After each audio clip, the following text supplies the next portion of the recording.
የመሃል ከተማ መዳረሻ በሆነችው በለቡ መብራት በማራኪ ኮሪደር ልማት ደምቆ በሚገኘው በዲኤምሲ ሪል ስቴት ውብ መንደራችን ላይ ለዲኤምሲ ሪል ስቴት የመጨረሻ የሆነውን ብሎክ እነሆ እያለ ከባለ 1 መኝታ እስከ ባለ 3 መኝታ ቤቶችን ቀድመው ለሚመጡ ለ20 ደንበኞች ብቻ በ30% ልዩ ቅናሽ ከ8% ቅድመ ክፍያ ጀምሮ ከ60% የባንክ ብድር አማራጭ ጋር እንዲሁም በዝቅተኛ የወለል አማራጭ ለተከታታይ 15 ቀናት ብቻ እየሸጥን እንገኛለን። ፈጥነው ይመዝገቡና ከነዚህ ውስን ሰዎች አንዱ ይሁኑ።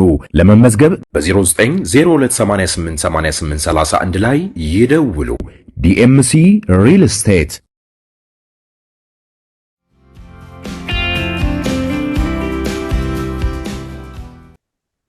ጤና ይስጥልን ክቡራን ተመልካቾቻችን፣ ሲሳይ አጌና ከሉዓላዊ ሚዲያ ማክሰኞ ግንቦት 26 2017 ዓመተ ምህረት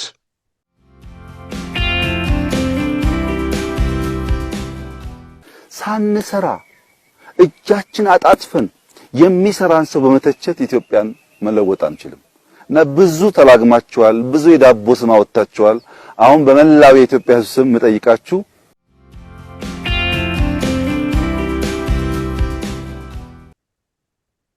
ያ የሚጽፏቸው አስተያየቶች ሕግ ተላልፈዋል ወይ? የአገሪቱን ሕግ የጣሱ ተግባራት ናቸው ወይ? ያ ነገር ካለ ሕግን የተላለፈ በሕግ የሚያስጠይቅ ነገር ካለ ያን መሰረት አድርጎ ተጠያቂ ማድረግ፣ ሕጉ የሚፈቅደውን ነገር ማድረግ ችግር የለበትም። የዛኑ ያህል ደግሞ ፍርድ ቤቶች የፖለቲካ መሳሪያ መሆናቸውን በውስጡ አልፌ ደግሞ በግሌ መገነዘበው ምረዳው በቲፒኤልኤፍ ዘመን በደንብ የምናውቀው ነው። የአስፈጻሚው አካል ቅርንጫፍ እንጂ ራሳቸውን ችለው ከሶስቱ የመንግስት አካላት እንዳንዱ የሚወሰዱ አልነበሩም። በቲፒኤልኤፍ ዘመን በደንብ የማውቀው ታሪክ ስለሆነ ማለት ነው።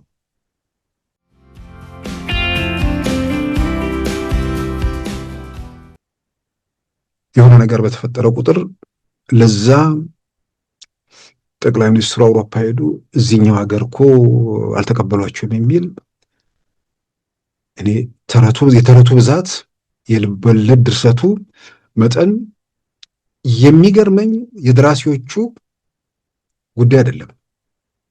ድርሰቱን እያጣጣመ በራሱ ዓለም ውስጥ እየዋኘ ያለው ክፍል ነው የሚገርመኝ።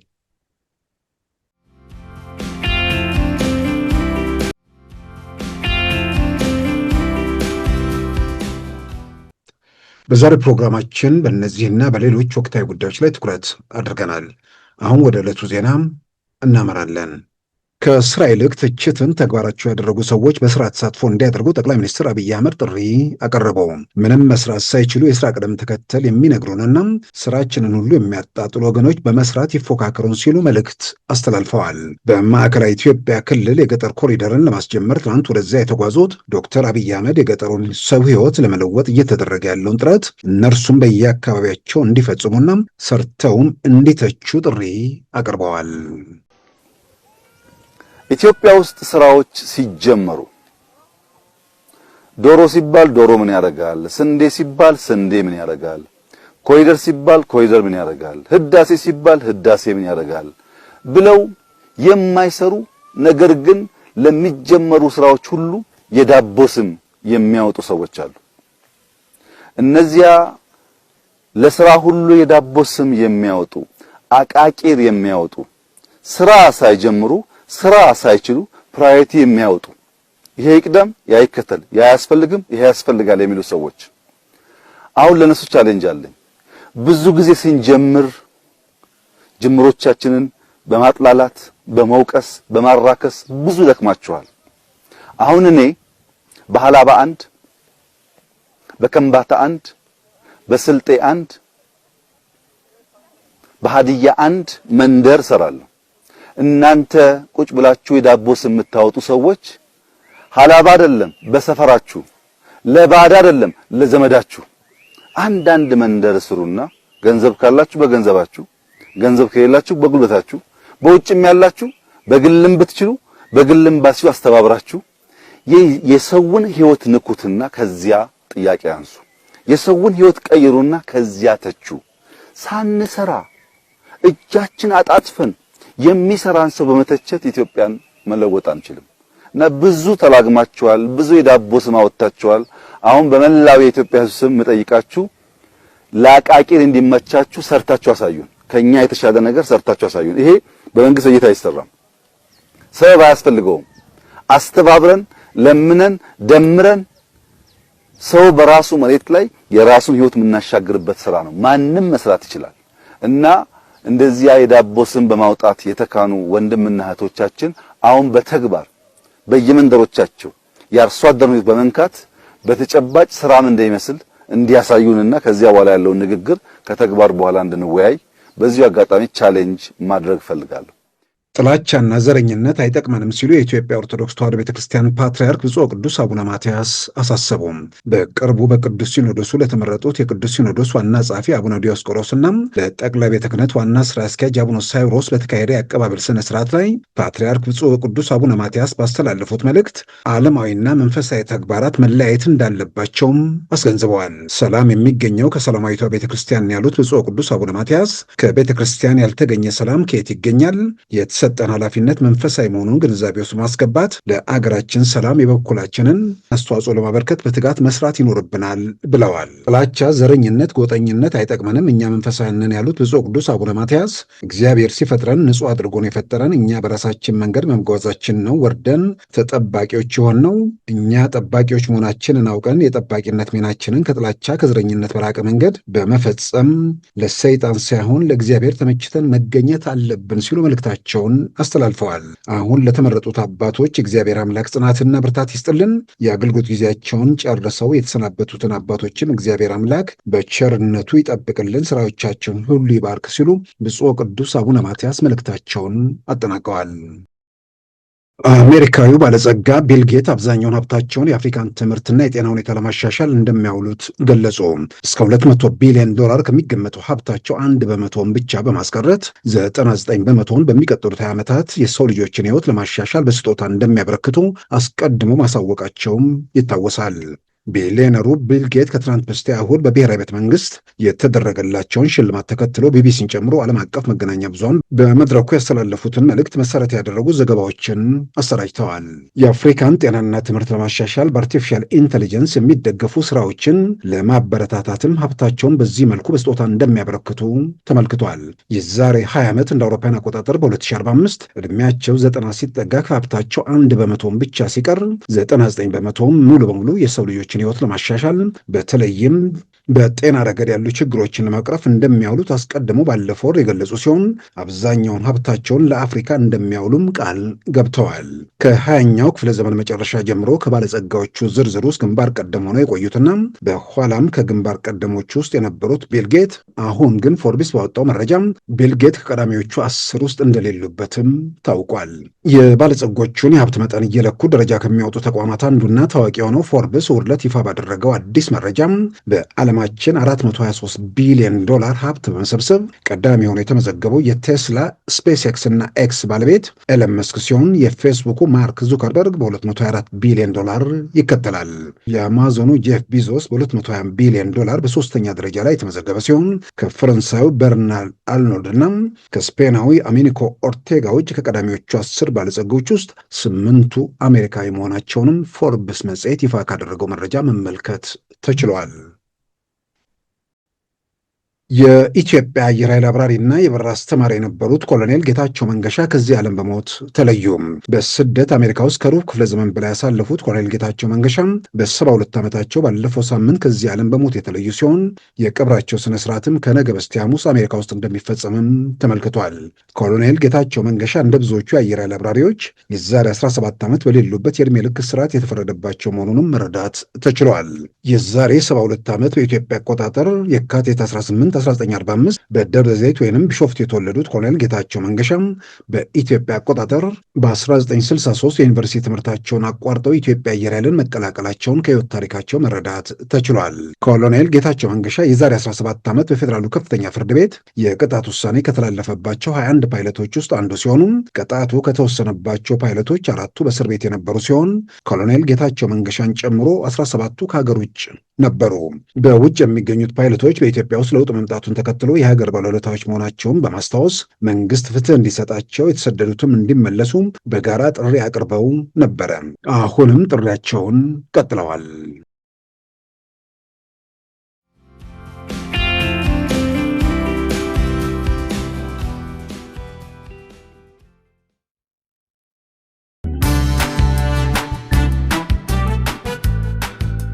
ሉዓላዊ ሚዲያን ይደግፉ። ስራዎቻችንን ለብዙ እንድናደርስ ሰብስክራይብ፣ ሼር፣ ላይክ በማድረግ ሉዓላዊ ሚዲያን ያጠናክሩ። እውነትን እንዘግባለን፣ ኢትዮጵያዊነትን እናቀነቅናለን። መድረኩ ግን ለሁሉም አመለካከት ክፍት መሆኑን እናረጋግጣለን። ሉዓላዊ ሚዲያ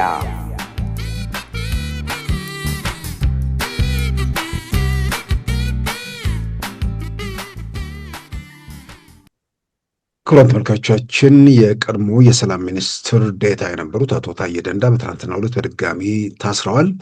አቶ ታዬ በድጋሚ የታሰሩት ባለፈው ህዳር ወር በፍርድ ቤት ነፃ የተባሉባቸውን 2 ክሶች በተመለከተ አቃቤ ሕግ ይግባኝ በማለቱ ይግባኙን ሲመረምር የቆየው የበላይ ፍርድ ቤት ክሱ እንዲቀጥል በመወሰኑ በትናንትናው ዕለት ያው በቁጥጥር ስር ውለዋል።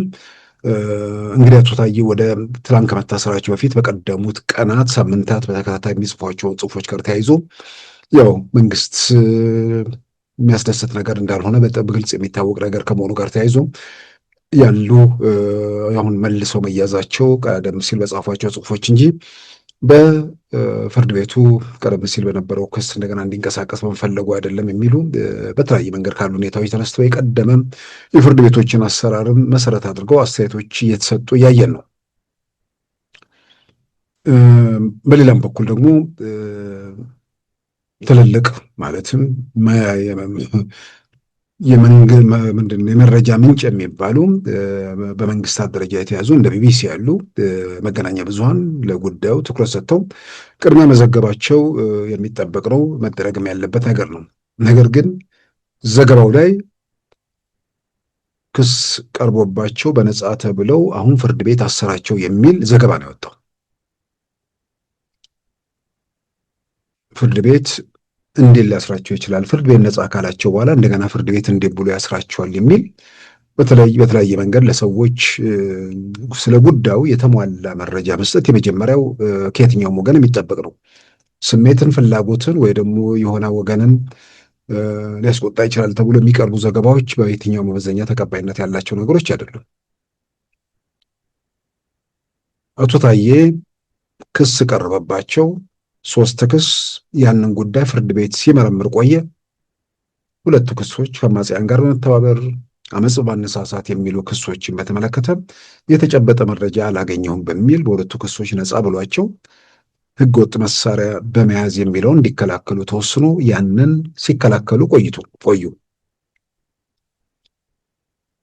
2ቱን ክሶች በተመለከተ ደግሞ አቃቤ ሕግ ውሳኔው በተሰጠበት ወቅት ነፃ የመባላቸው ትክክል አይደለም፣ ስለዚህ ክሱ መቀጠል አለበት በሚል ይግባኝ ብሏል። በትናንትናው ዕለት ያ ይግባኝ በከፍተኛው ፍርድ ቤት በበላይ ፍርድ ቤት ተቀባይነት አግኝቶ ክሱ እንዲቀጥል ተወሰነ። ክሱ እንዲቀጥል ሲወስን የመታሰራቸው ጉዳይ በአብዛኛው ብዙ የሚያጠራጥር ነገር አልነበረም። ስለዚህ ክሱ እንዲቀጥል ተወስኗል። ተመልሰው ሊታሰሩ ይችላሉ አይችሉም ወይ? በወቅቱ ወዲያው ጠዋት ላይ የነበሩ ውይይቶች እነዛ ነበሩ። አንዳንድ መገናኛ ብዙሃን ላይም የህግ ባለሙያ የሆኑ ሰዎች የሰጡትን አስተያየት አይተናል። በኋላ ከሰዓት በኋላ 10 ሰዓት ላይ በቁጥጥር ስር ዋሉ የሚል ነገር ነው። የመጀመሪያው የተከሰተውን ነገር ለህብረተሰቡ መረጃ ለሚፈልጉ አካል ያለውን ነገር መጀመሪያ እንዳለ መስጠት ነው። ማለትም አቶ ታዬ ክስ ቀረበባቸው። ክስ የቀረበባቸው ደግሞ የሰላም ሚኒስትር በነበሩበት ወቅት የሰላም ሚኒስትር ዴታነት ተባረሩ።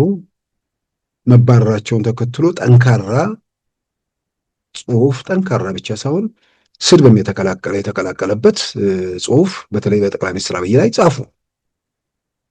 ያንን ተከትሎ ወደ እስር ቤት ነው የተጋዙት።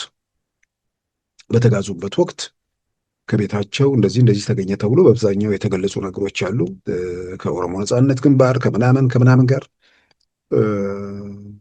ከመንግስት ጋር ልዩነት መፍጠራቸው፣ በተለያየ መንገድ ቅራኔ ውስጥ መግባታቸው በግልጽ የሚታወቅ ነው። ግን የኦሮሞ ነጻነት ግንባርን ደግሞ በከፍተኛ ደረጃ ሲያወግዙ የነበሩ ሰው ናቸውና በወቅቱ ያ ከኦሮሞ ነጻነት ግንባር ጋር የሚለው ነገር ለብዙ ሰው ለመቀበል በጣም ያስቸገረ ነገር ነበር። በኋላም በክስ ሂደቱ ላይ ያን የሚያረጋግጡ ነገሮች አልነበሩም። ስለዚህ ጉዳያቸው ሲታይ ቆየ። መጨረሻ ላይ በሁለቱ ክሶች ነጻ ተባሉ። በአንዱ ክስ ሲከላከሉ ቆዩ። አቃቤ ሕግ ባቀረበው ይግባኝ መሰረት ሁለቱ ክሶች እንዲቀጥሉ ትላንት ተወሰነ። ከሰዓት በኋላ በቁጥጥር ስር ዋሉ። እስከዚህ ድረስ ያለውን ሂደቱን እንደ ሚዲያ የሚዲያዎች ኃላፊነት መረጃ በተሟላ መንገድ ለህብረተሰቡ መስጠት ነው። አሁን ቢቢሲን የሚያነብ ማንም ሰው ፍርድ ቤት ነጻ ካላቸው በኋላ ፍርድ ቤት ክሱን እንዲቀጥል አደረገ። ያውም ደግሞ የህግ ጉዳይ ላይ ትንሽ መረጃ ወይ ደግሞ ግንዛቤ የሌለው ሰው ጻፈ እንዳይባል ጠበቃ አነጋግረው ነው የጻፉት። አቃቤ ሕግ ይግባኝ ማለቱን የተመለከተ ነገር ዘገባው ላይ የለም። ያ ካልሆነ ደግሞ ሰው ውስጥ የሚፈጥረው ነገር ምንድን ነው? የተለቀቁትን ሰው ድንገት አሁን ሰሞኑን ጽሁፍ እየጻፉ ስለሆነ ፍርድ ቤቱ እንደገና ክሱ ይቀጥሉ አንድን ሰው ከመንገድ አምጥቶ አሰር የሚል መልእክትም በዛ መልክ የሚያስተላልፍ ነገር ነው። የመጀመሪያው መረጃውን በተሟላ መንገድ ሂደቶቹ ምን ነበሩ፣ እንዴት ተከሰሱ፣ ከዛ በኋላ እንዴት ነፃ ወጡ፣ ነፃ ከወጡ በኋላ አቃቤ ሕግ ይግባኝ ጠይቋል አልጠየቀም?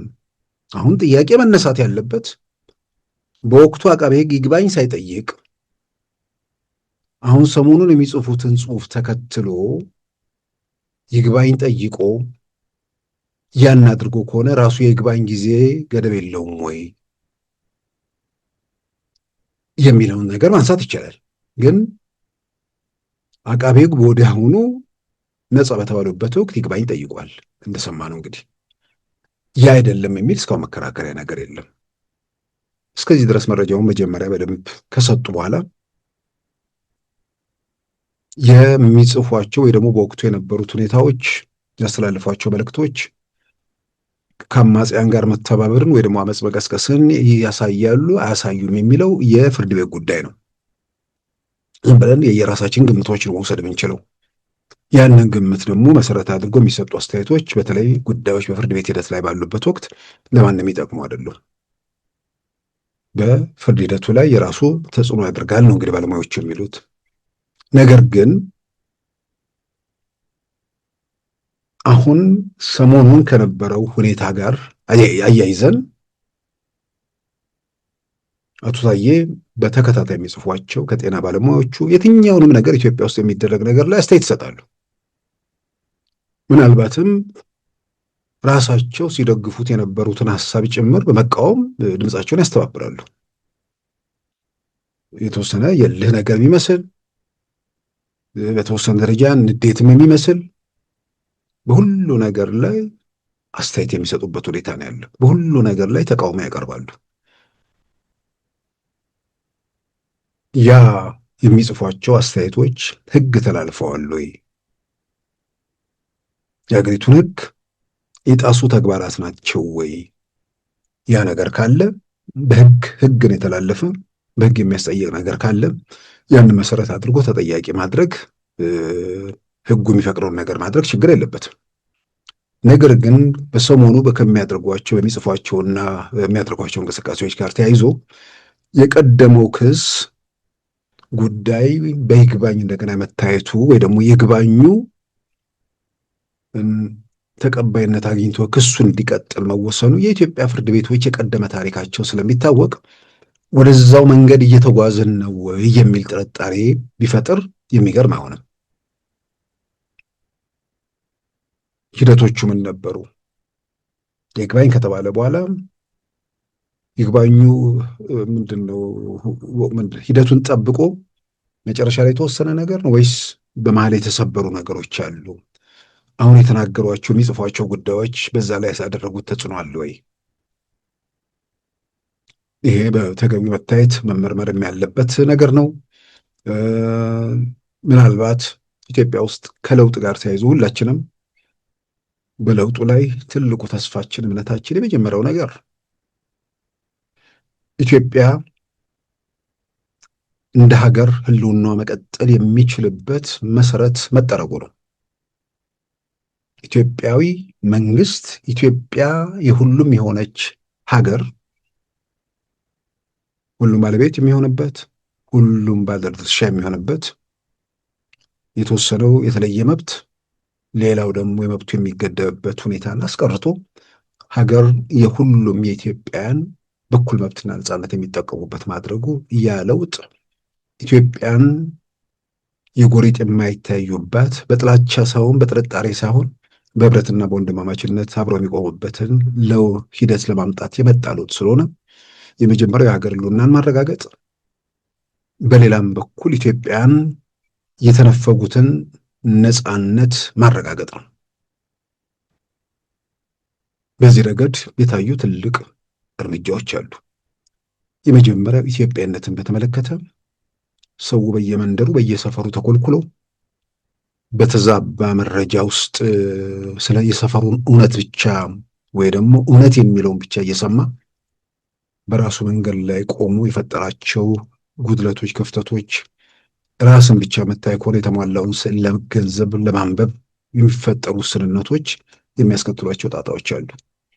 በዛ ረገድ የሆኑ ነገሮች ካልሆነ በስተቀር ኢትዮጵያ ውስጥ ኢትዮጵያዊ መንግስት አለ። ኢትዮጵያዊ መንግስት ለመኖሩ ማረጋገጫ ሁሉም ዘረኛ ነው ኢትዮጵያ ውስጥ የኢትዮጵያ መንግስት ጋር እየተዋጋ ያለው እየተኮሰ ያለው ኢትዮጵያ ብሎ የቆመ አንድም ስንጥር የሚያስወነጭፍ የለም። ስለዚህ ኢትዮጵያ ውስጥ ኢትዮጵያዊ መንግስት መጥቷል። ኢትዮጵያዊ መንግስት ሲመጣም ሲዘርፉ ሲቀሙ የነበሩ ሰዎች ሁሉን ነገር ያጡ ሰዎች ተመልሰው ያንን ለማረጋገጥ እየሮጡ ነው። ያው የደረሰባቸውን ስለምናውቅ መደጋገሙ አያስፈልግም። ሌላውም ደግሞ ይድረሰኝ ብሎ ሲፍጨረጨር የደረሰበትን ደግሞ በደንብ እሱም በግልጽ ነው። ስለዚህ የመጀመሪያው ኢትዮጵያ የመጣንበት የጠላትነት እርስ በርስ በወንድማማች በአንድ ሀገር ህዝብ መካከል የበላይና የበታች የሆነ ስርዓት በመፍጠር በጠላትነት እንዲተያዩ ማድረግ የፖለቲካ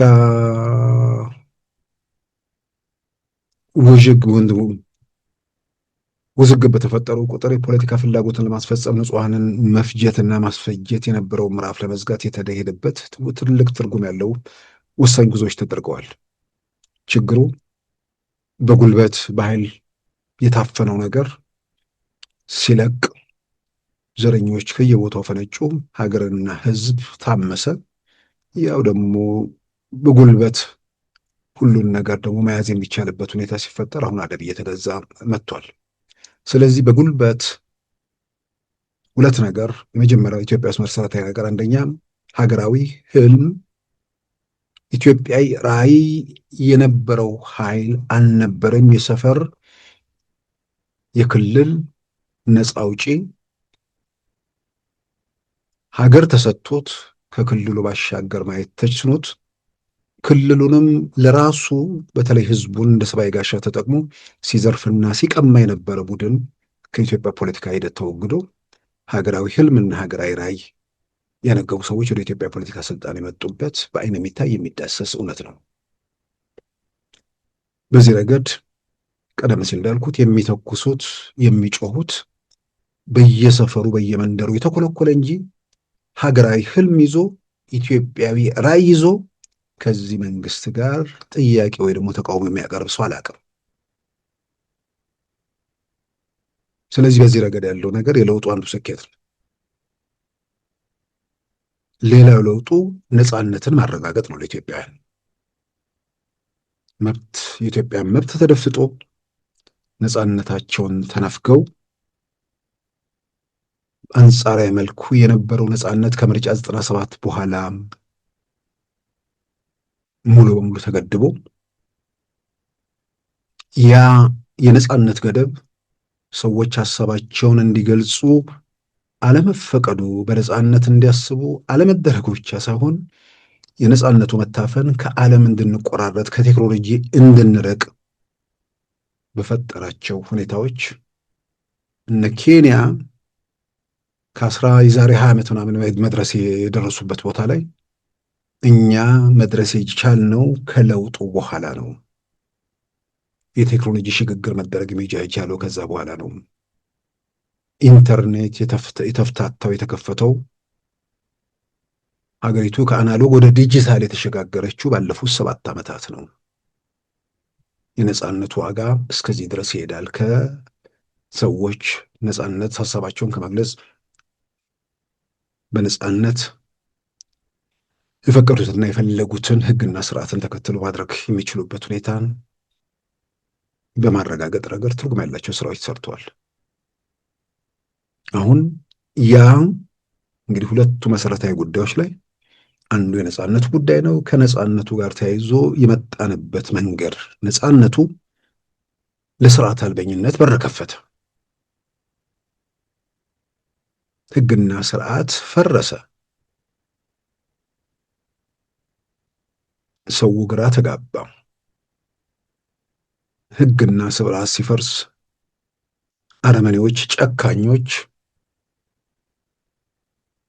ሰዎች ዘቅዝቀው ሲገሉ፣ ሲሰቅሉ፣ ቀጥቅጠው ሲገድሉ ሁሉንም አለ የሚባል ነውርና ወንጀል የኃጢአት ጥግ ሰዎች ጭምር እያቃጠሉ አሳዩን።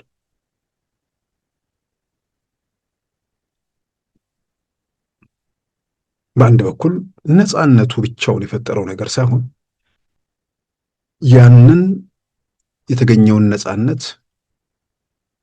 በሕግና በስርዓት ለማስኬድ ወደ ስልጣን የመጣው ኃይል አቅሙ ውስንነቱ የሚያስከተላቸው ነገሮች ናቸው ችግሩን የሚፈጥሩት፣ ሁከቱን የሚያነግሱት ወገኖች የሀገሪቱን የጸጥታ መዋቅር ጭምር መቆጣጠራቸው። በሌላም በኩል ዘረኞቹ በጋራ እየተናበቡ ከመጡበት የጥፋትና የውድቀት መንገድ እነሱን ያተርፋቸው እነሱን ይጥቀማቸው እንጂ ሀገር ይታመስ ህዝብ ይጎሳቁል ጉዳያቸው ያለውን ኃይሎች በየሰፈሩ አገሯን ፈነጩባት። እነዛ ሁኔታዎች የመንግስት የአቅም ውስንነትን ታክሎ ስርዓት አልበኝነት በኢትዮጵያ ነገሰ። ያ የስርዓት አልበኝነት በኋላ ወደ ተኩስ ተሸጋገረ። ተኩሱ ከክላሽንኮቭ እስከ ሚሳኤል አደገ። ያው ሁሉም ተንትናለና ወጣና ያው በአንድ ጊዜ ተንከባሉ የደረሰበትን ሁላችን የምናውቀው ነገር ነው። ስለዚህ በስርዓት አልበኝነትም በጠመንጃም በሁሉም ተሞከረ፣ ሁሉም ተደፈጠጠ። አሁን የሀገሪቱ የጸጥታ መዋቅር የጸጥታ ተቋማት ህግና ስርዓት ለማስከበር ከመቼውም ጊዜ በላይ አቅማቸው የተጠናከረበት፣ ከሰሞኑ የሀገሪቱ መከላከያ ሚኒስትር ኢንጂነር አይሻም የፌዴራል ፖሊስ ኮሚሽነር ጀነራሉ ደመላሽ ገብረ ሚካኤልም የሰጧቸውን መግለጫዎች እናስታውሳለን። በጸጥታ ተቋማቱ አካባቢ ስራዎች ተሰርተዋል። ስጋት የነበሩ ነገሮች እየተቀረፉ እየተወገዱ ሰላምን በዘላቂነት ለማረጋገጥ ስራዎች እየተሰሩ መሆናቸው የሚያሳዩ ነገሮች ናቸው። ያላለቁ እየተንከባለሉ ያሉ፣ ህግና ስርዓት መፍረሱ ሁከት መንገሱ ደግሞ በተለያየ መንገድ የሚጠቅማቸው ወገኖች ያ ነገር ከተዘጋ ቢያንስ የሚያተርፉበት መኖራቸው ግልጽ ነው። ግን የሚደበሩበትም ሰዎች አሉ። ኢትዮጵያ ህዝብ ተጎሳቆለ አልተጎሳቆለም፣ መከራ ደረሰበት አልደረሰበት የማያሳስባቸው ግን መደበሪያ የሚፈልጉ በሌላም በኩል ደግሞ ንግድ ይሆናላቸው ወገኖች አሉ። እነዚህ ሁሉ በእንደዚህ አይነት ሁኔታ ውስጥ እያተረፉበት ስለቀጠሉ ሰላም መረጋገጡ ብርድ እንደሚላቸው ግልጽ ነው። ይሄ ትልቅ እርምጃ በዘላቂነት የህብረተሰቡን ሰላምና ደህንነት በማረጋገጥ ሰዎች በሰላም ወጥተው መግባት የሚችሉበት፣ ከቦታ ቦታ ወደ የትኛውም ጫፍ ተንቀሳቅሰው መስራት የሚችሉበት፣ ወደ የትኛውም ጫፍ እንደ ሀገራቸው እንደ ሰፈራቸው በነጻነት መሄድ የሚችሉበት ሁኔታ ማረጋገጥ እሱ የጸጥታ ባለስልጣናቱ ትልቁ ኃላፊነት ነው።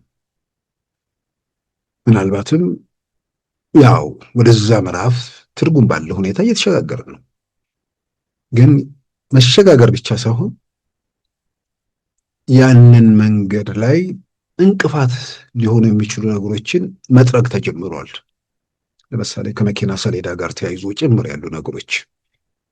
በሌላም በኩል ትላንትናም ያነሳ ነው የሀገራዊ ምክክር ኮሚሽኑ ላይ በኢትዮጵያ ጸጥታ ኃይሎች በኩል የቀረቡ የመፍትሄ ሀሳቦች ሀገራዊ አከላለልን በተመለከተ ቋንቋን ብቻ መሰረት ማድረጉ መፍትሄ አለመሆኑን የጠቆሙበትን ነገር እነዚህ ነገር ስናይ ኢትዮጵያ በብዙ መልኩ ከመጣችበት አስቸጋሪ በፈተናና በስቃይ በሰቆቃና በመከራ ከተሞላበት መንገድ መውጣት የምትችልበት መንደርደሪያ ላይ የተጓዘች መሆኑን የሚያሳዩ ከበቂ በላይ ምልክቶች የሚታዩ የሚዳሰሱ እውነቶች አሉ። ይሄ ነፃነቱን ለማረጋገጥ ዜጎች በነፃነት ለመንቀሳቀስ የሚችሉበት ሁኔታ ለመፍጠር ስርዓት አልበኝነትን ለመግታት የተሄደበት ጉዞ የሚደገፍ የሚበረታታ ለሁላችንም ተስፋን የሚሰጥ ቢሆንም በሌላ በኩል ደግሞ ሁከት ስርዓት አልበኝነትን ለመግታት በሚል ሰዎች ሀሳባቸውን የመግለጽ መብታቸውና ነፃነታቸውን እየተገደበ ነው ወይ? በህግ ሽፋን የማንፈልገው ደግሞ ምንድነው አይጠቅመንም ወይ ደግሞ ከኛ በተቃራኒ ነው የምንለውን ኃይል እየጎዳን ነው ወይ የሚለውን መንግስት እና የመንግስት ኃላፊዎች በደንብ በጥልቀት ማየትም መመርመር ያለባቸው ነገር ይመስለኛል።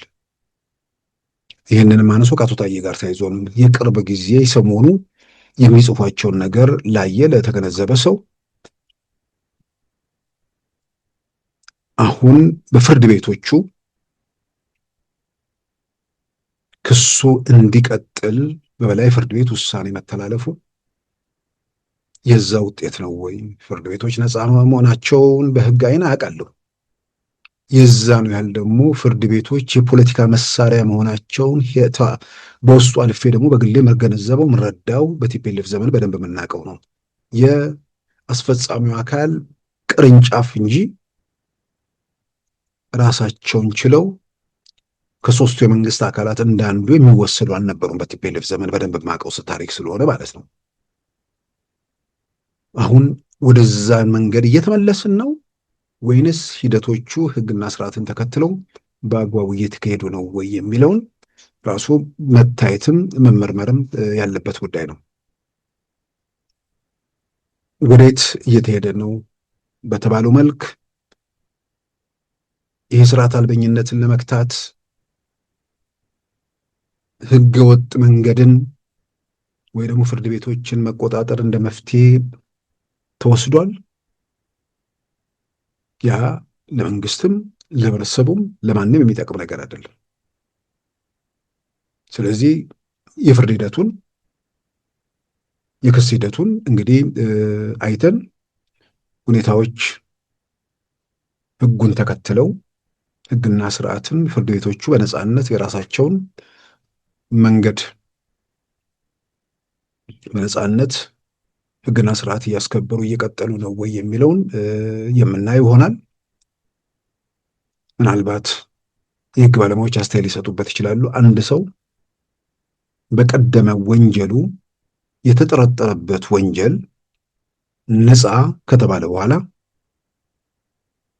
ይግባኝ መጠየቁና ክሱ መቀጠሉ የተለመደ ነው፣ አዲስ አሰራር አይደለም። ምናልባት ይግባኝ ተጠይቆ ክሱን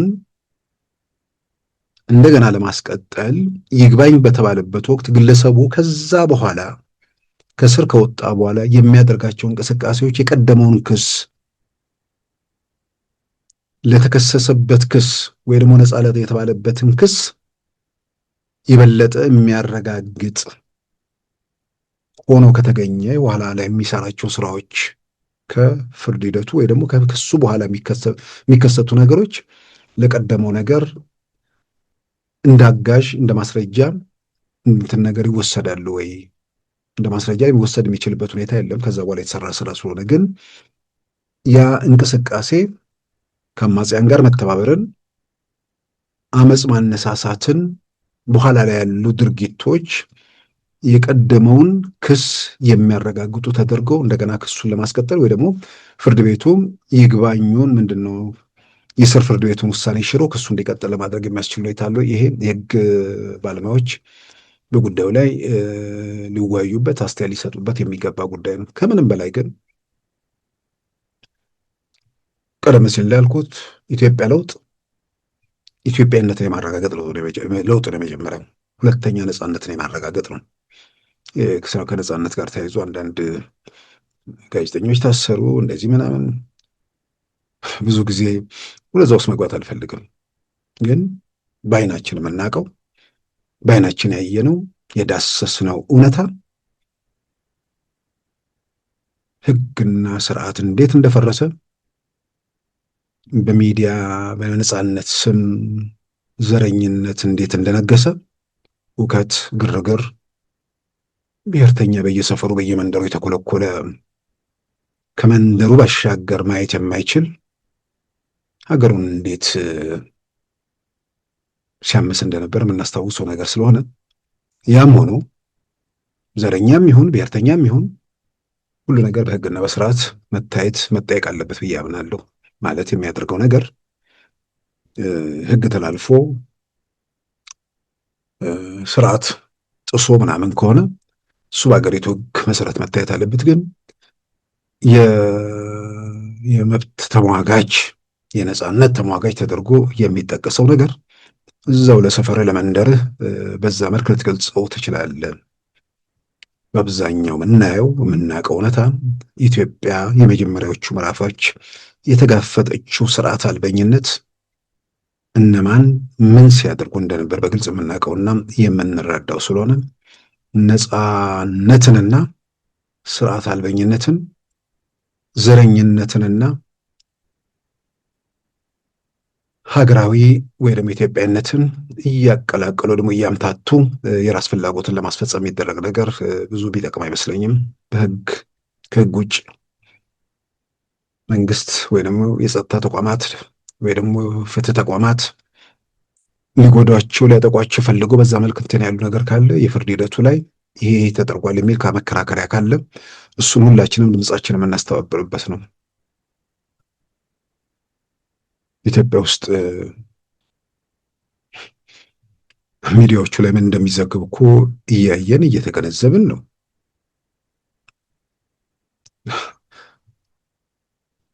ኢትዮጵያ ውስጥ ሰዎች በምን እንደሚከሰሱ እኮ እናውቅ ነበር። የድሮ የምናምን በአፄ ምኒልክ ጊዜ በአፄ ዮሐንስ ምናምን የምንለው እኮ ከታሪክ አይደለም። ዞር ስንል የምናያቸው በርካታ እውነታዎች አሉ። ከከሌ ጋር እኮ ተቀምጠሃል ተብሎ ሰዎች የሚከሰሱባት ሀገር ነበረች።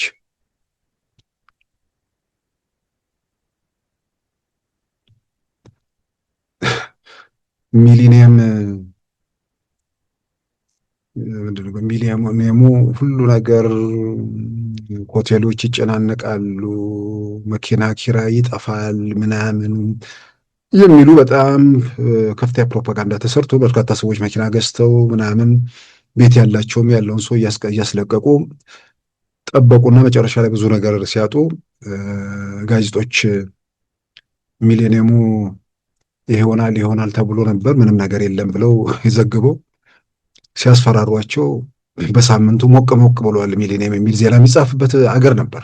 ምንም ነገር ለማድረግ ያውም ተገድቦ ሁሉ ነገር ባለቀበት ሁኔታ ውስጥ ማለት ነው።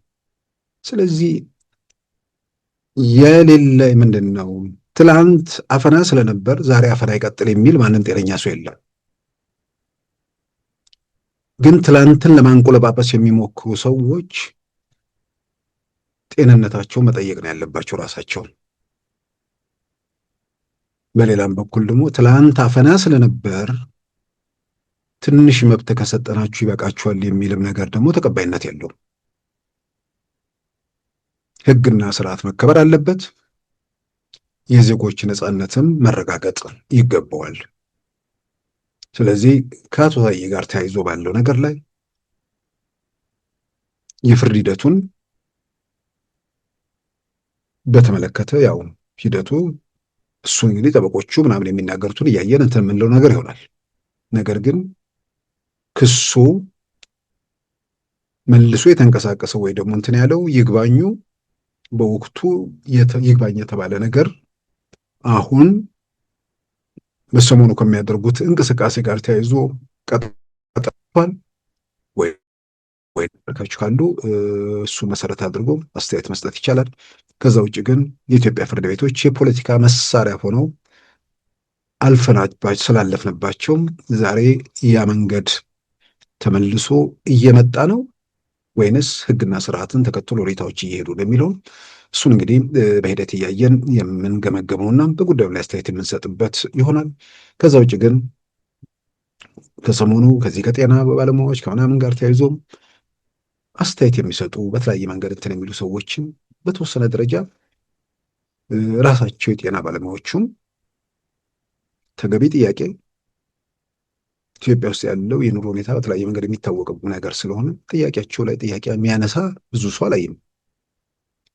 ነገር ግን ጥያቄያቸው እንዲመለስ ብሎ አብሮ ጉዳዩን የሚያራግበው ራሱ መንግስት መሆን ቢችል የሚመልሰው ጥያቄ ነው ወይ የሚለውን በመጀመሪያ መንግስት መሆን ይችላሉ የሚለውን ትተን ማለት ነው።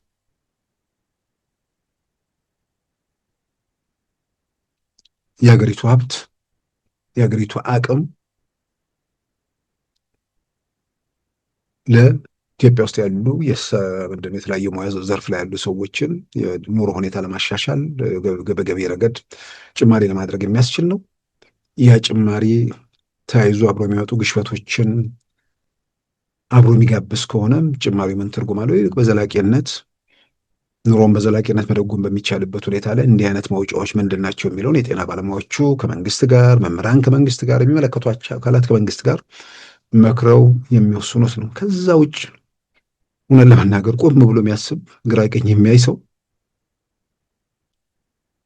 በየሰፈሩ በተኮለኮለ ዘረኛ የሚራገብ ጥያቄው የባለሙያዎቹ ጥያቄ ህጋዊም አግባብም የሆኑ ጥያቄዎችን የሚያጨበጭቡት ከየሰፈሩ ተኮልኩለው ጉዳዩን የሚያርገበግቡ ሰዎች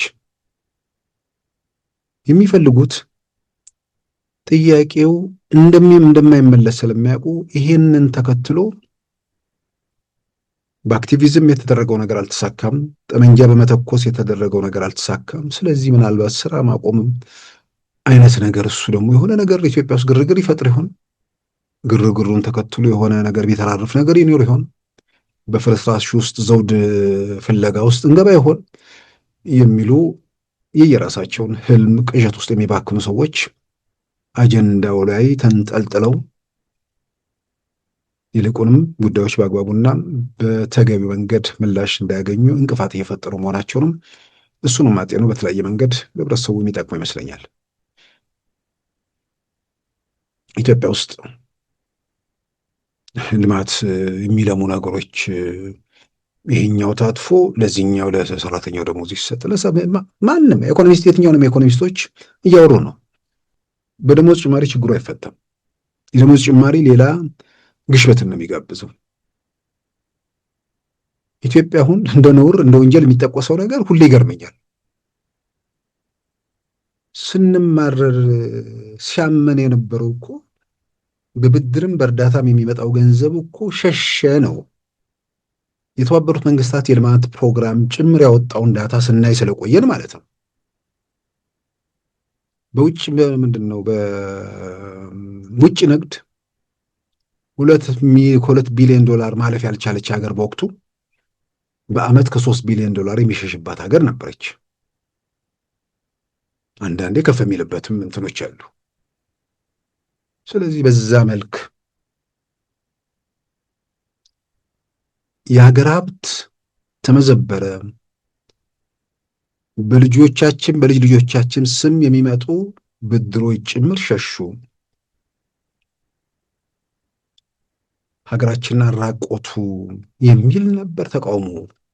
ዛሬ ደግሞ ገንዘቡ ከየት መጣ ወይ ደግሞ ገንዘቡ ለዚህ ዋል የሚል ልማት ነውር፣ ልማት ወንጀል ሲሆን እኔ ራሱ ይህን የሚናገሩ ሰዎች መልሰው ራሳቸውን ማመዛጀን ከቻሉ የሚታዘቡ ይመስለኛል።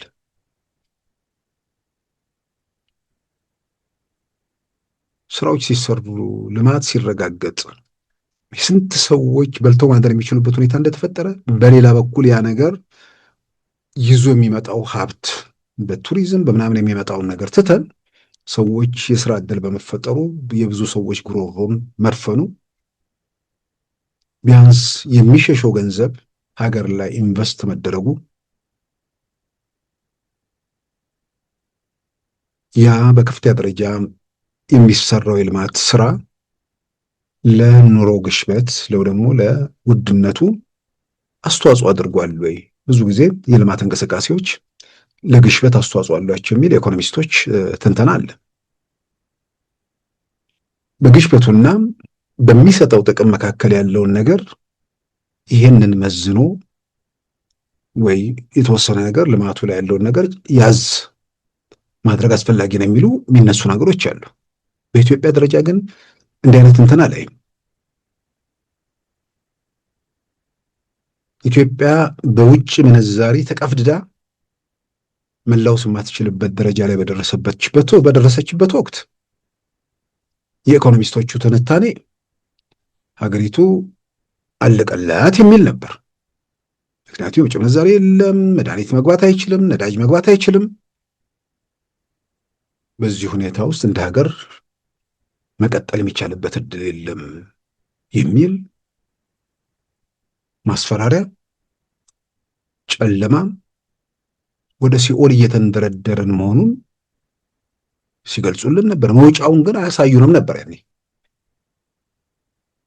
ከዛ በኋላ ደግሞ በወቅቱም ዓለም አቀፍ የገንዘብ ድርጅቶች የኢትዮጵያ መንግስት ከነሱ ጋር እየተደራደረ ነው፣ ግን የሚሰጡት አይመስልም የሚል ነው መከራከሪያው። አሁን ገንዘቡ ሲመጣ ደግሞ ይህ ሁሉ ገንዘብ ምንድን ነው ግሽበቱን አመጣ። እንደዚህ በመጀመሪያ በአፍጢማችን ልንደፋ ከደረስም በኋላ የመኖር ያለመኖር የህሉና ጉዳይ ከፊት ከተደቀነ በኋላ አሁን ስለ ግሽበት እንዴት ይወራ ይችላል? ይህን ማነሳው በችግሮቹን እንደ ዜጋ እንደ ሀገር ኢትዮጵያውያን ያለባቸውን ፈተና መንግስትን ወደ ጎን ትቶ ዜጎች ኢትዮጵያውያን ከፊት በኢኮኖሚ ረገድ የተገጠማቸውን ፈተና ለመሻገር ያለው መውጫ ምንድን ነው የሚለውን የመፍትሄ ሀሳብ ነው ማመልከት የሚገባው። ገንዘቡ ሲቀር በአፍጢማችን ልንደፋ ነው ተባለ። ገንዘቡ ሲመጣ ግሽበት ጨመረ ተባለ። በዛ ረገድ ያኔ ወቅቱ ሐምሌ ላይ የውጭ ምንዛሪው ማለት ኢትዮጵያ ከዓለም አቀፍ የገንዘብ ድርጅትና ከዓለም ባንክ ድጋፉን ብድሩን ባገኘችበት ወቅት በገበያ ዋጋ ምንዛሪው ሲወሰን ከ6 ወር በኋላ ሀገር የሚኖረን አይመስልም ነበር። ያንን የተናገሩ ሰዎች አንዳንዶቹ ይሉኝታ ይዟቸው ከዛ በኋላ ጠፍተዋል። አንዳንዶቹ በቋሚነት 6 ወር ማለፉንም ረስተውት ዓመት ሞልቶትም ያንኑ ነገር መልሰው እያጠነጠኑ እያጫወቱት ነው።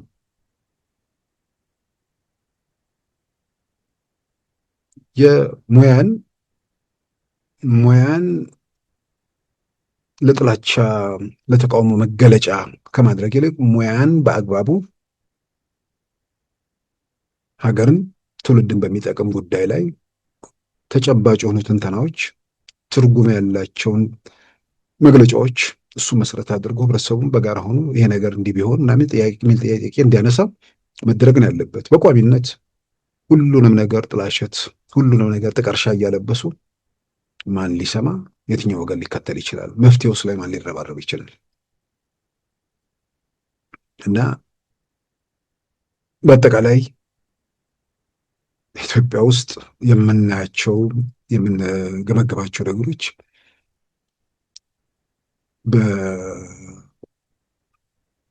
ይሄ በምኞትና በቅዠት ከእንቅልፉ ሲነሳ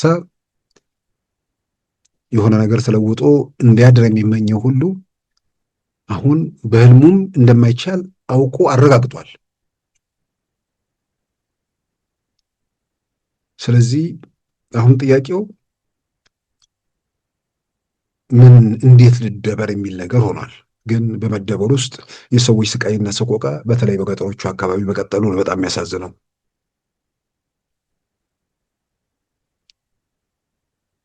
የሆነ ነገር በተፈጠረ ቁጥር ለዛ ጠቅላይ ሚኒስትሩ አውሮፓ ሄዱ፣ እዚህኛው ሀገር እኮ አልተቀበሏቸውም የሚል እኔ የተረቱ ብዛት የልቦለድ ድርሰቱ መጠን የሚገርመኝ የደራሲዎቹ ጉዳይ አይደለም። ድርሰቱን እያጣጣመ በራሱ ዓለም ውስጥ እየዋኘ ያለው ክፍል ነው የሚገርመኝ። የሆነ ነገር በተፈጠረ ቁጥር ሁልጊዜ እንዴት ነው ልብ ወለድ እየተጻፈ ድርሰት እየተደረሰ መቀጠል የሚችለው? በእርግጠኝነት የሆነ ነገር ሲባል የትኛው ወገን ምን እንደሚል አሁን እየታወቀ መጥቷል።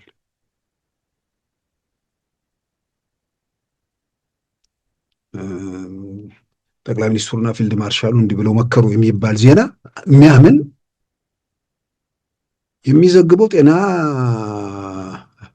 ሊያጣ ይችላል፣ ወይ ደግሞ የተከታዩን ግንዛቤ ግምት ውስጥ አስገብተው ምንም ብሰጠው ይሸምታል፣ ለግርግሩም ይጠቅማል በሚል ሊያደርግ ይችላል። ምክንያቱም እንዲህ ብል እንዴት ያምነኛል የሚል ነገር ውስጥ አይገባም። የሚያምነው የማይጠይቅ መንጋ በደንብ እንዳለ ስላረጋገጠ ማለት ነው። ጠቅላይ ሚኒስትሩና ፊልድ ማርሻሉ ሲያወራ አንተ የት ነበርክ የሚል የለም።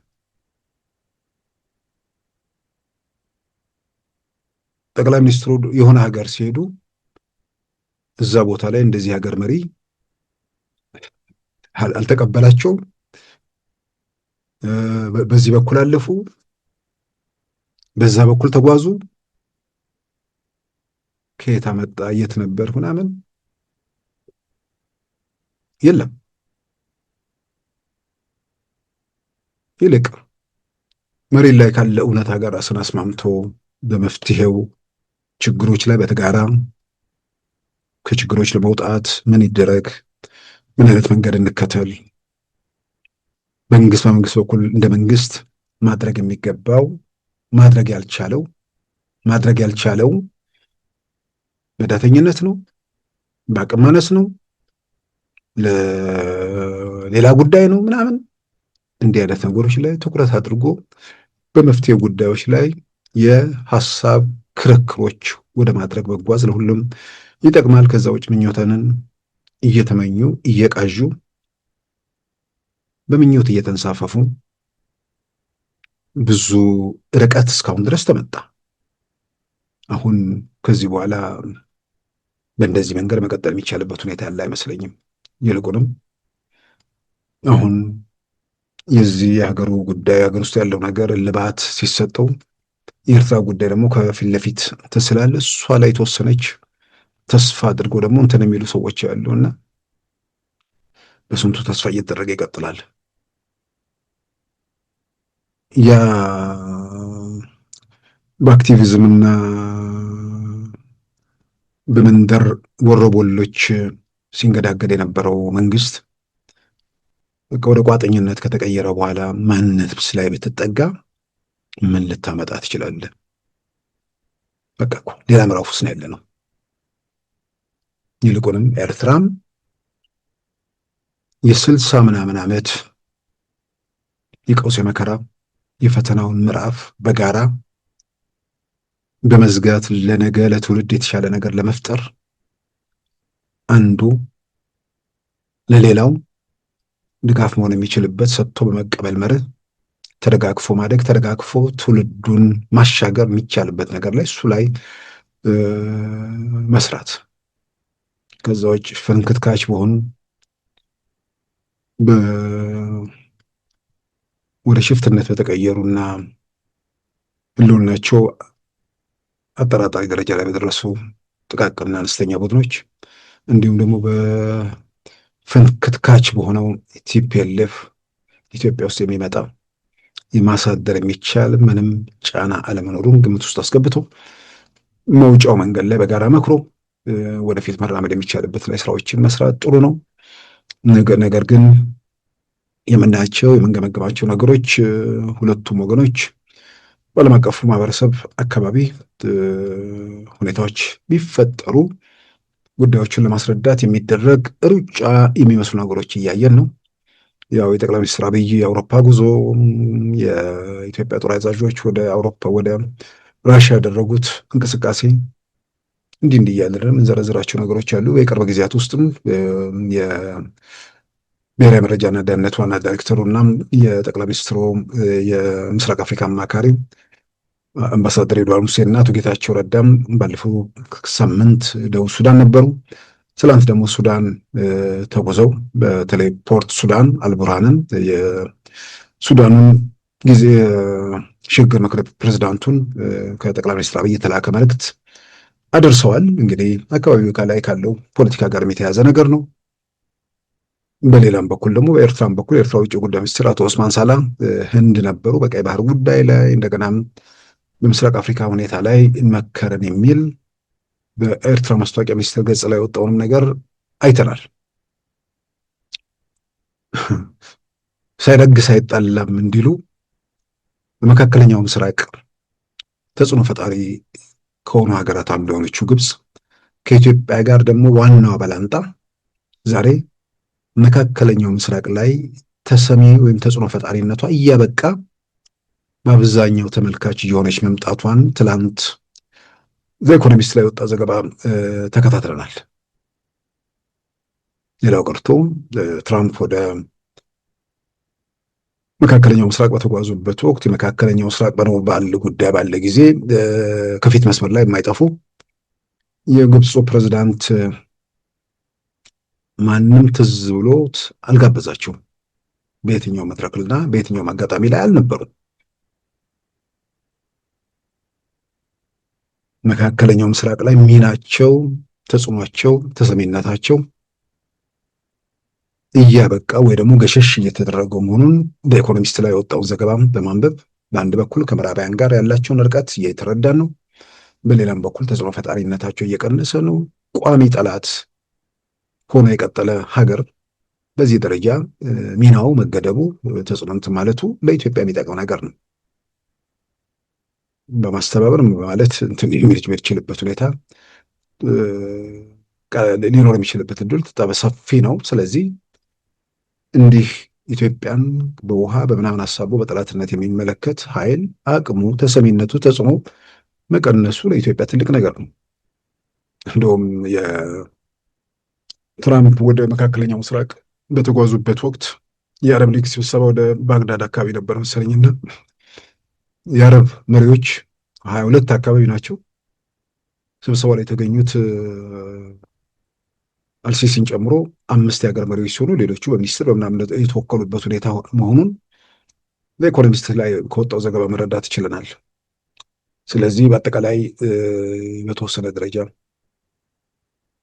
በዚህ በኩል የተወሰነ ድጋፍ ይኖረናል የሚሉ ሰዎችም በብዙ መልኩ በተለይ በምዕራባውያንና በግብጽ መካከል ያለው ነገር ጤናማ አለመሆኑ ወይ ደግሞ የቀደመው ግንኙነት አለመቀጠሉ ለኢትዮጵያ አይጠቅምም ማለት አይደለም። ክቡራን ተመልካቾቻችን የዛሬ ማክሰኞ ግንቦት 26 2017 ፕሮግራማችን በዚሁ ተጠናቋል። ጤና ይስጥልን።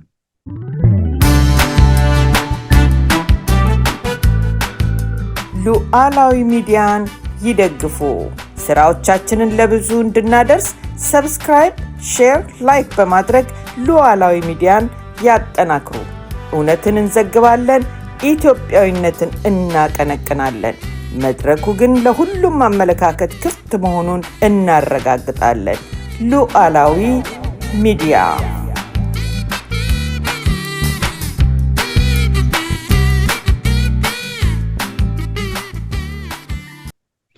የዛሬ ማክሰኞ ግንቦት 26 2017 ፕሮግራማችን በዚሁ ተጠናቋል። ጤና ይስጥልን።